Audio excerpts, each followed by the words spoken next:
A very good evening to everyone. This is Shubham. Welcome back to my channel Medical Concepts. So in the last video I have talked about the reproductive system patho and the sepsis, right? Infectious disease in the infectious disease section. In this video we are going to talk about the TB or tuberculosis. Okay, so let's start with the question number 173. So autopsy of a dead child has shown a primary intestinal tuberculosis complex. Okay, primary intestinal tuberculosis complex. Primary affect ulcer of jejunum, lymphangitis, regional caseous lymphadenitis. You know the caseous word, whenever you listen in the medicine field, first of all we think about the tuberculosis, right? Isn't it? So caseous pneumonia or caseous tuberculosis, right? Cheesy like reaction in the lungs. So the death was caused by ulcer perforation and diffuse peritonitis development. So name the way of the child's contamination with tuberculosis. So it's straightforward question. They are talking about the ulcers in the intestine, so obviously they are talking about the alimentary way or the digestive system, right?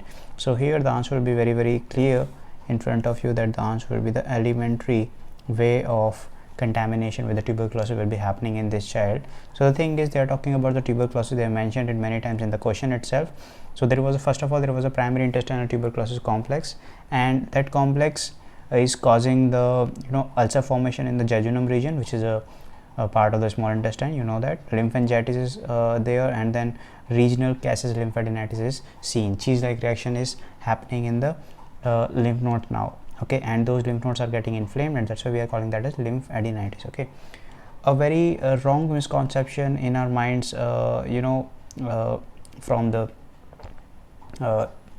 12th class onwards, I would say, that we think that tuberculosis, whenever we are going to talk about tuberculosis, it is happening only in the lungs, but that actually is a misconception. I would say that this tuberculosis is not happening only inside the lungs. This tuberculosis may affect any kind of organ inside the body. Yes, the fact is that most common organ which is involved in the tuberculosis is the lung. Yes, I would say that, but 80% of the tuberculosis are happening or starting from the lung itself. First of all, there is a formation of the complex. We are calling that as primary complex, and that is the Ghon's focus.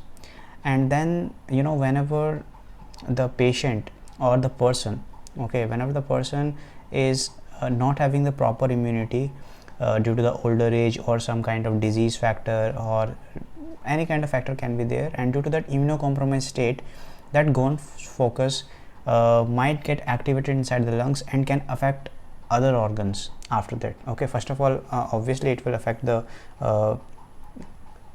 lungs, and then it will start invading the other organs. So the thing is, tuberculosis can infect any kind of organ. For example, tuberculosis of lungs, that is the primary organ. Okay, and most of the tuberculosis are happening inside the lungs. That's true. 80% of the TBs are happening in the lungs. Then it can affect your, as you said, this case, as we talked about the TB in this case, that was the alimentary way. TB of the bones may happen, and many kind of organs may be affecting over there. So that is the case of alimentary one. And most of the doctors usually are actually having the TB, not having the TB, like they may be having, and they might be having the Ghon's focus complex, that Ghon's complex in their lungs, because whenever the TB patient comes to you and they are actually coughing, okay, and whenever you are taking the history of that patient and they might cough on your face, or whenever they are coughing in your OPD, obviously they can actually spread the TB from there, and from the droplets you might inhale those droplets, and Ghon's focus start forming in the lungs, right? So most of the doctors are already having because of that contamination factor, they may be having the Ghon's complex in their lungs. Okay, and many of the doctors actually die from the TB itself. Anyways, let's move on from the 173 and let's start talking about the question number 174. Now, autopsy of a 17-year-old girl who died of lung insufficiency. Okay, there's a lung insufficiency, has shown confluent areas of caseous necrosis. Again, they are talking about caseous necrosis, means they are talking about the tuberculosis over here. Signs of caseous necrosis in the bronchopulmonary and bronchial and the bifurcation lymph nodes region. what is the most possible diagnosis? Okay, you know the diagnosis, that is a tuberculosis, but the thing is tuberculoma is also the part of that it can be seen in the tuberculosis. Next options are that primary tuberculosis regressing. So all the options are given for the tuberculosis itself. You need to find out what's happening. So just now I talked about one complex, that was a Ghon's complex. That is a primary complex that is seen in the lungs whenever we are talking about the tuberculosis. Okay, so over here look at the age of this girl, that is a 17-year-old girl, and she died due to lung insufficiency. Now the thing is, what happens is that whenever we are talking about tuberculosis, Ghon's complex start to occur, that I have already talked about, and that will lead to the invading, or in the immunocompromised state, that will lead to the complication regarding the tuberculosis. Okay, so this primary tuberculosis, Ghon's complex, we are also calling that as childhood tuberculosis. That is the primary tuberculosis. Look, let's understand the difference between the primary and secondary tuberculosis. Primary tuberculosis, which that tuberculosis which is infecting the person first time, okay, which means by the formation of the Ghon's complex. We are also calling that as childhood tuberculosis, because most commonly that can be seen in the childhood period, and we are also calling that as primary tuberculosis. Now whenever there is a formation of the Ghon's complex, okay, in the lung, it is characterized by the enlargement of the caseous necrosis, okay, and mainly it is involving the bronchial tree and spreads with the help of a satellite lesion. Satellite lesion means the surrounding part of the lung will start to affect over here. So most commonly, if you are talking about the caseous necrosis, they are actually involving the bronchopulmonary region and the bifurcation area. Okay, that is the main thing. And one more thing, please remember about the caseous necrosis, because caseous pneumonia or caseous necrosis will start to happen whenever there is a formation of the Ghon's complex in the childhood part. Okay, because in the childhood the immune system is not very well developed as compared to the adults. Okay, so that's why here what the most possible diagnosis, that is the Ghon's complex formation in the primary tuberculosis. Okay, so here in the option, Ghon's complex is not given, but the option which is given over here, that is the primary effect growth. Primary effect growth is also called as the Ghon's complex. Primary effect growth in the primary tuberculosis, so that is also called as, so primary effect growth, that is also called as Ghon's complex. Okay, Ghon's complex. Okay, so look at this image over here.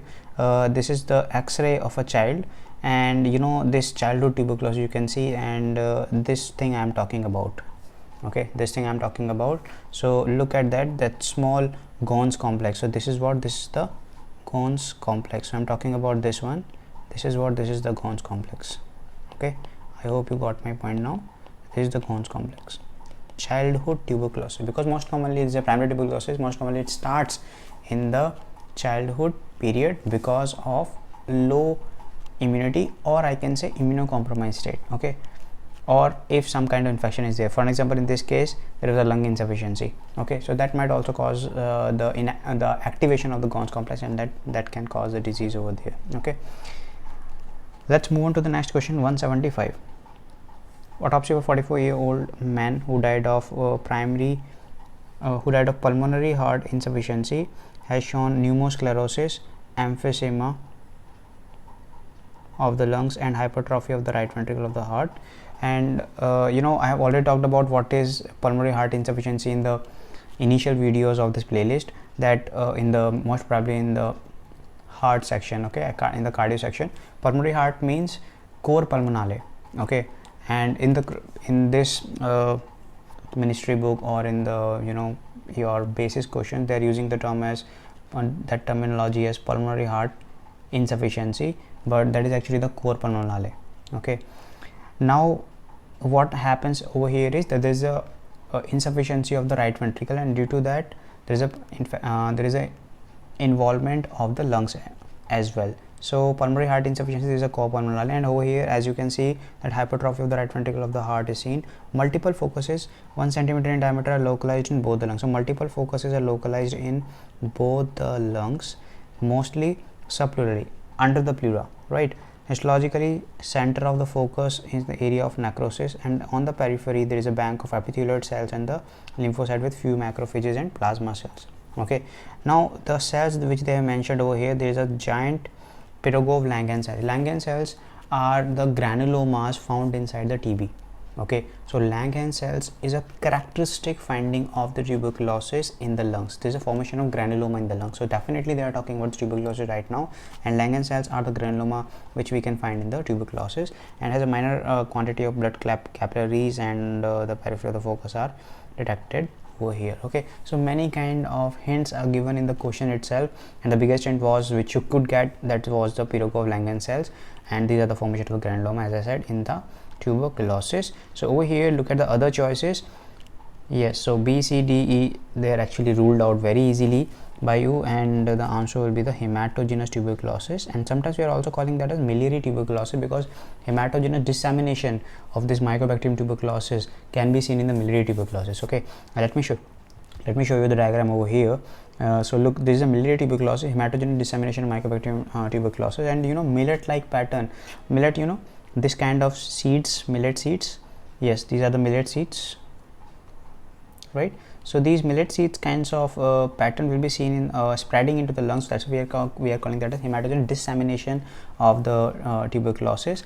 And mainly it is seen in the adults, okay, most probably. However, it can affect the children's also, and particularly it may affect in the apex region, in the pleura region, and proliferative tissue reactions might be seen. Cor pulmonale, hypertrophy of the right ventricle of the heart, as I said, that is the main finding. And pneumosclerosis might happen, emphysema might be involved over here. So the findings which I would like to highlight over here for you guys, that is one is the cor pulmonale, that's a pulmonary heart insufficiency, okay, due to the right ventricular hypertrophy of the right ventricular, you would be seeing right ventricular insufficiency. Secondly, I would say that giant Pirogov-Langhans cells, and then I would say that emphysema of the lungs might be involved over here, and pneumosclerosis and the emphysema. Okay, pneumosclerosis and the emphysema of the lungs. If they are talking about these kind of things, then you should understand that they are talking about the hematogenous tuberculosis. And if that is not given in the option, hematogenous disseminated tuberculosis, or if that is also not given in the option, then you might go with the miliary tuberculosis or miliary TB. Okay, I hope you got the question. Let's move on to the next question. So over here answer will be the hematogenous TB. Next question is autopsy of 48-year-old man who died of pulmonary tuberculosis. Okay, has shown partly emptied symmetric tuberculous cavernae in the corticopleural areas with the domination of the protective tissue reaction. Here they are saying delicate reticulated pneumosclerosis and the emphysema in the, again they are talking about pneumosclerosis and the emphysema in the lungs. Pulmonary heart, pulmonary heart, that is the cor pulmonale. Okay, let me write it over here for that, cor pulmonale. Okay, these findings again will be seen in the miliary tuberculosis or the hematogenous tuberculosis or the hematogenous disseminated tuberculosis. Okay, and again here they are talking about the Ghon's focus.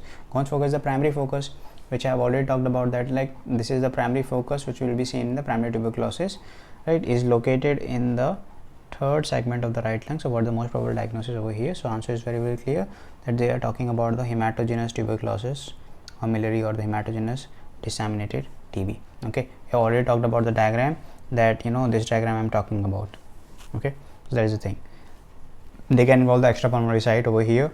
As I said, that it can affect any kind of organ inside our body, for example lymphatic system, bones and joints, liver, CNS, adrenal glands. Okay, but first of all it starts in the lungs, and then it may involve the other organs as well. Okay, now so these are the millet seeds appearance which can be appreciated easily over here. Okay, this kind of dot like pattern like millets, isn't it? Let me remove the markings. Yeah, so now let's move on to the next question. So 177, microscopic examination of a 52-year-old patient detects focuses of necrosis surrounded by the bank of epithelioid cells and lymphocytes. Here giant round cells with a great amount of nuclei on the periphery are located between the epithelioid cells and the lymphocytes. How can we term such histological changes? So the thing is, guys, they are talking about the focuses of necrosis which is surrounded by epithelioid cells and the lymphocytes. Mainly they are talking about the tubercular granuloma. So if you will see the picture of tubercular granuloma, then everything will be sitting in the place. So look over here in this image on your screen right now. So this is the structure of the tubercular granuloma or tuberculous granuloma. So look, what you can see over here. Okay, what you can see over here, this one is the epithelioid cell, right, which is the marking. This is the epithelioid cell. This one which you can see, you can easily figure out what is that. Yes, that is a lymphocyte. This one which you can see over here, as I said, that the granuloma formation which you will be appreciating in the tuberculosis, that will be the Langerhans giant cells. This is the formation of Langerhans giant cell. In the middle one, the cheese reaction is happening. So this one is what? This is the caseous necrosis going on inside this tuberculoma, isn't it? Then what you can see is that, you know, these linings, these are the fibroblasts. This is the part of the connective tissue which is actually covering from the outside, which I will say these are the finding of the what? This is the fibroblast which is covering that. So how many things I've talked about? I've talked about the lymphocytes. So mainly they are covering with the epithelioid cells and the lymphocyte. In the center we are having the caseous necrosis. Outside surface covered by the fibroblast, that is the part of the connective tissue, and we are having the granuloma formation, that is the Langerhans giant cell. Okay, so that is the structure of tubercular granuloma. Okay, so this is the structure of tubercular granuloma or tuberculous granuloma. So here, if you will see the question now, that, you know, the patient lungs detected focus of necrosis surrounded by a bank of focus of necrosis surrounded by bank. Focus of necrosis, what they are talking about? The caseous necrosis. Caseous necrosis is surrounded by epithelioid cells. As I said, these are the epithelioid cells. Then lymphocytes, I told you in the image, giant round nuclear cells, and great amount of nuclei on the periphery are located between the epithelioid cells and the lymphocytes. Okay, so great amount of periphery is present over there, great amount of nuclei on the periphery, right? So that is the case of the tubercular granuloma. So I hope there is no doubt about that. So the answer over here will be tubercular granuloma, isn't it? So answer over here will be the tuberculous granuloma or the tubercular granuloma. Okay, fine. 178. A 40-year-old prisoner died in a labor settlement of the tuberculosis. Autopsy has shown that deformation and reduction of the pulmonary apices, pulmonary apex, you can say apices, numerous cavities with solid walls 2 to 3 mm thick in the upper lobes of the lungs, disseminated focuses of the caseous necrosis. Okay, caseous necrosis 5 mm to 2 mm in diameter in the lower lobes. One more thing I would like to emphasize over here, they were talking about the, you know, numerous cavities with solid walls. Okay, he was a prisoner for a longer time. He was in the you know, prison, and over there's nobody to take care of, and you know, the tuberculosis they are talking about, for an example, this patient might have the tuberculosis in the past, and then he went to the prison over here for an example, and the reduction of the pulmonary apices starts to happen, numerous cavities start to form over there, and then disseminated focus starts to form over there in the caseous necrosis. So what is the diagnosis over here? Whenever they're talking about the numerous kind of cavities, we will say cavities are also called as cavern, or we can say that cavernous tuberculosis, the tuberculosis which are having many kind of cavities. Okay, so cavernous tuberculosis. So over here the answer will be the cavernous, that is the secondary fibrocavernous tuberculosis. Why we are calling that a secondary? Because it is not primary. Primary is whenever there is a formation of Ghon's focus. So that is the first time, you know, the patient is having the you know, symptoms of the tuberculosis.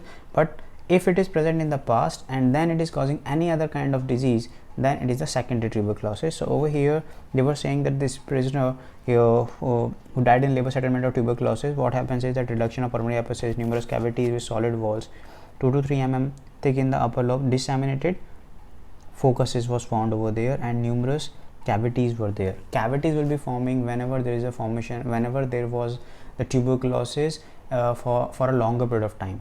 In the primary tuberculosis we don't see the cavernous, or we don't see the cavities. Okay, so please remember that in your mind, secondary fibrocavernous tuberculosis. So this is the image which you can see, and you know, many kind of things are happening in this area in this patient. Okay, so this is the secondary tuberculosis which you can find out over here. So this is the tuberculosis whenever there is a old fibrous cavity or cavern in the lung tissue surrounded by the fibrosis, extended fibrosis. So okay, so that is a case of secondary fibrous cavities and fibrocavernous cavities, and many kind of cavities will be seen in the patient.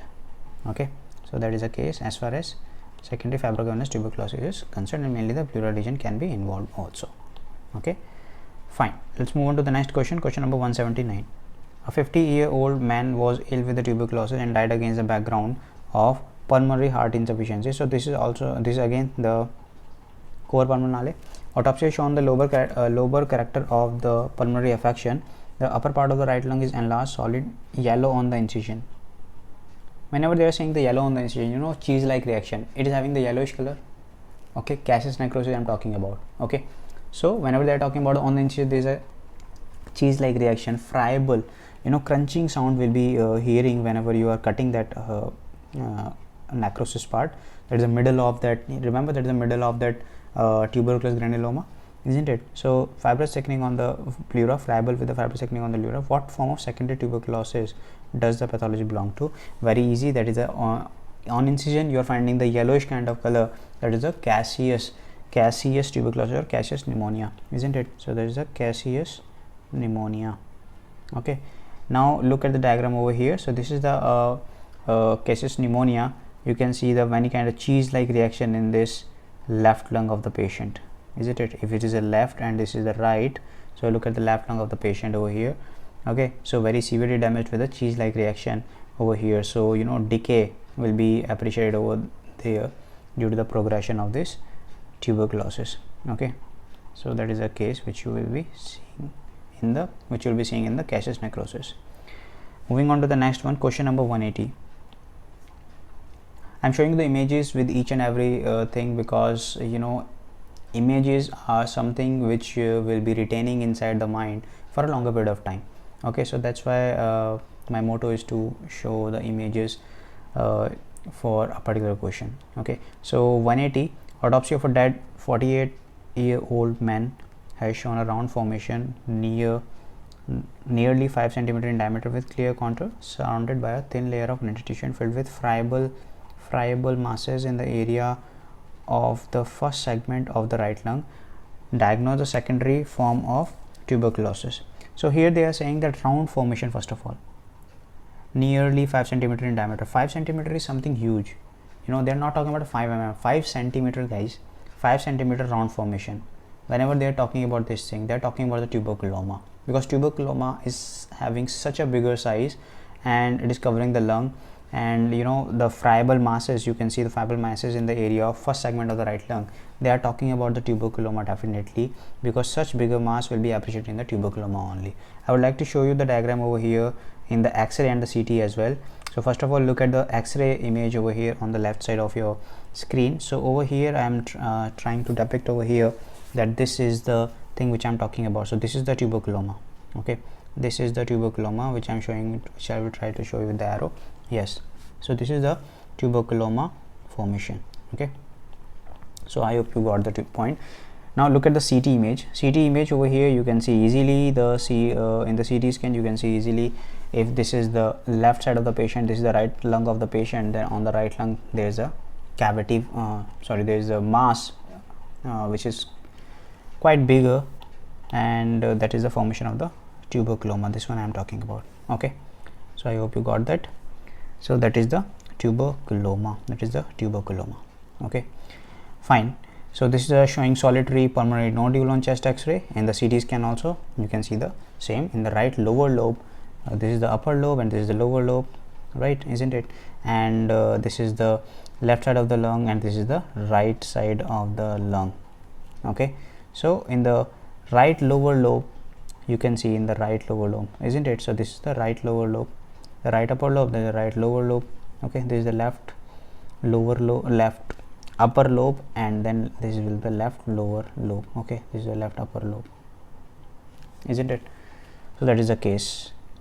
Fine. So that was about the tuberculoma. Let's find out the next question.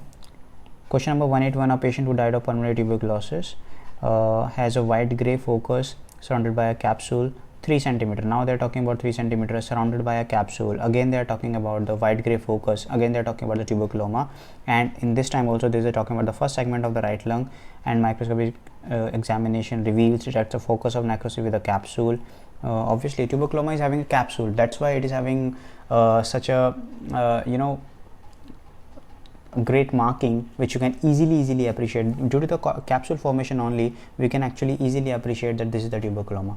Okay, and it's a huge 3 centimeter to 5 centimeter in the size in the lungs. So most commonly it is finding in the first segment of the lung in the lower lobes. Okay, so that is the case over here. Okay, so let's move on to the next question. So this is the answer is very clear that we are talking about the tuberculoma. So answer over here will be the tuberculoma as well. Okay, so this question is also having the tuberculoma. So now let's talk about the question number 182. Autopsy of a woman who died with a clinical diagnosis of chronic pulmonary abscess has shown a round cavity 5 centimeter in size in the second segment of the right lung. The internal surface of the cavity formed of caseous masses. Okay, caseous masses, and they are talking about what? Cavity. Okay, remember round cavity, and I told you what cavity means? Cavernous, and that is a huge cavity 5 centimeter in size, and with that they are talking about the caseous masses. Pyogenic membrane is absent. What process is mean? Cavity. This is the acute cavernous tuberculosis. Why I am not talking about the fibrocavernous tuberculosis? Because in the fibrocavernous there is a fibrinous exudate which will be depositing in the pleural layer. Okay, but over here they are talking about the big cavity, and this patient was having the abscess in the past. Okay, so this is the acute cavernous tuberculosis, and so the answer over here will be the acute cavernous tuberculosis. Okay, moreover they said that pyogenic membrane is absent. So this was about the discussion of the tuberculosis, and I would like to tell you that this tuberculosis topic is very important as far as the pathomorphology is concerned. Every year they ask you 1 or 2 questions from the tuberculosis, or at least 1 question can be expected from the tuberculosis topic, because many kinds of tuberculosis are there, and they will try to test your knowledge in the tuberculosis concept, that whether it is a tuberculoma or caseous necrosis or hematogenous tuberculoma, or is it a Gons complex, tubercular granuloma, and all these kind of things. Okay, so I would like to tell you that please go through the video again wherever you are lacking in some kind of concept, and I'm very sure that you will be able to crack most of the questions as far as tuberculosis are concerned. Okay, so if you are having any kind of doubt, please write to me on the handles given below in the Facebook or the Instagram. The notes of the same will be provided in the description box below, so please go through them, read them again and again, so that you are having a good memory about them.